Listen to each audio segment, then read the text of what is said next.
Hace poquitos días estábamos hablando del arresto del dueño de Telegram, pero parece que esto puede llegar a tener bastantes más coletazos. Algunos aseguran que esto es la punta del iceberg a nivel global. Hablamos con Alejandro Launagaray, a quien saludo. ¿Cómo estás, Alejandro? Soy Nuria, ¿cómo va? Buenas tardes, un gusto saludarte y un placer charlar contigo. Igualmente, a ver, Pavel Durov es el dueño de Telegram que desató debates de todo tipo sobre la libertad de prensa en redes. Sí, por supuesto, ese es uno de los debates, el de la libertad de prensa, y también tenemos que hablar, digo, porque tiene más que ver, me parece a mí, desde mi punto de vista, una cuestión geopolítica, una cuestión de política internacional y una cuestión que tiene que ver con el estado bélico actual en el que se encuentra Occidente, Europa del Este, Medio Oriente, donde Telegram, ¿no? Por la influencia que tiene en la opinión pública, como herramienta de uso masivo en los conflictos bélicos, como parte, ¿no? De Ujú. la herramienta y de la estrategia de los actores en conflicto, y donde Occidente está muy involucrado y donde Pavel Durov, bueno, de origen ruso, el hermano, que fue su socio en la creación de Telegram, que vive en Rusia, Sí. pero Pavel Durov, bueno, también es ciudadano francés, también es ciudadano emiratí, hay una conjunción y una mezcla de intereses y herramientas para analizar que nos llegan a este punto. Bueno, fue arrestado en un país occidental, sometido a ciertas presiones, ¿no? Que no son las que se hacen públicas, porque dice, bueno, lo detuvimos porque no colabora con la investigación de ciertos delitos. Digo, si tuviéramos que hablar de los delitos que se cometen en las distintas redes y plataformas sociales, y prácticamente deberían estar todos presos. Los Ujú. dueños, si lo han detenido a este hombre por esta cuestión, bueno, es un poco para analizar y escarbar un poco más para ver la realidad del uso estratégico que se hace de Telegram y de cómo Telegram se ha negado a colaborar con las eh, instituciones de inteligencia de los países occidentales, ¿no? Ahí hay un punto importante a destacar.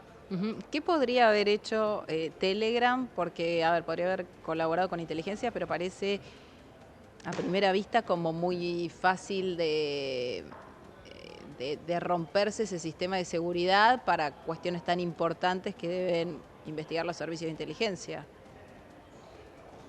¿Cuál No, es a el ver, aporte que Telegram podía hacer a lo que los servicios de inteligencia no no, tenían?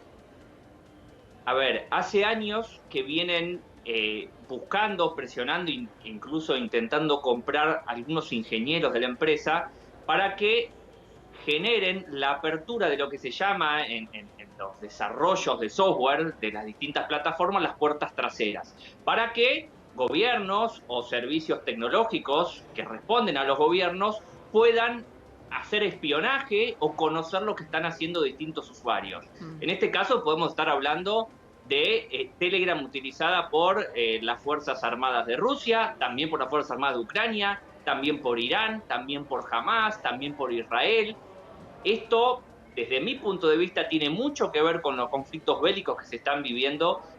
Telegram es una de las plataformas más utilizadas en Irán, también es utilizada por Hamas y también es de las más utilizadas por Rusia y por Ucrania en el conflicto. Y dejemos claro una cosa, Google, Facebook, incluso Twitter, aunque Elon Musk exponga su extrema independencia de los factores de poder, no es así.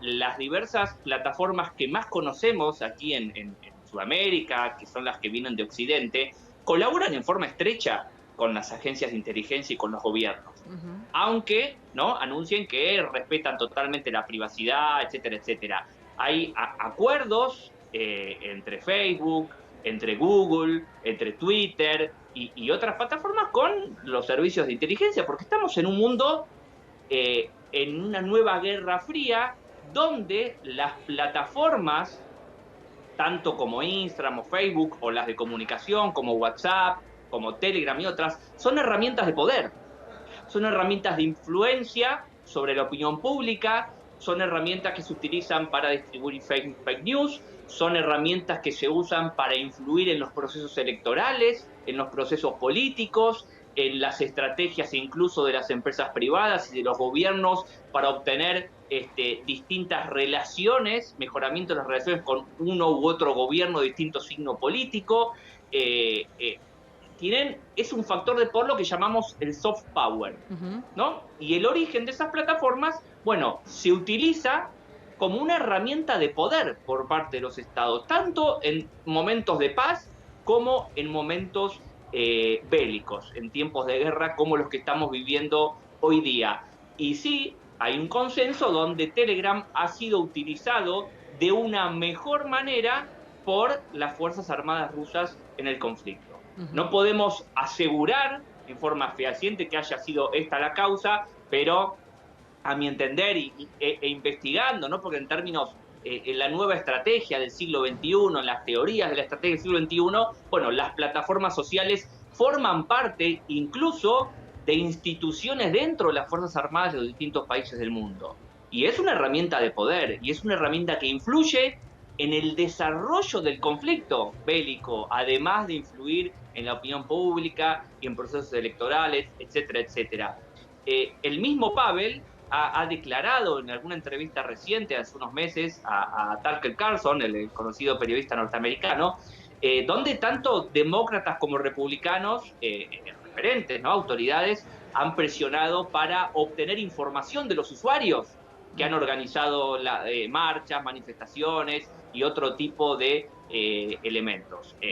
A ver, incluso Pavel se ha ido de Rusia por presiones del gobierno en su momento en 2014. Entonces, hay muchas aristas que analizar en esta situación donde no se trata solamente de que lo han detenido porque no quiso entregar alguna información sobre usuarios que cometían delitos en la plataforma, ¿no? Como sucede en todas las plataformas. Bien, Alejandro, gracias por este contacto.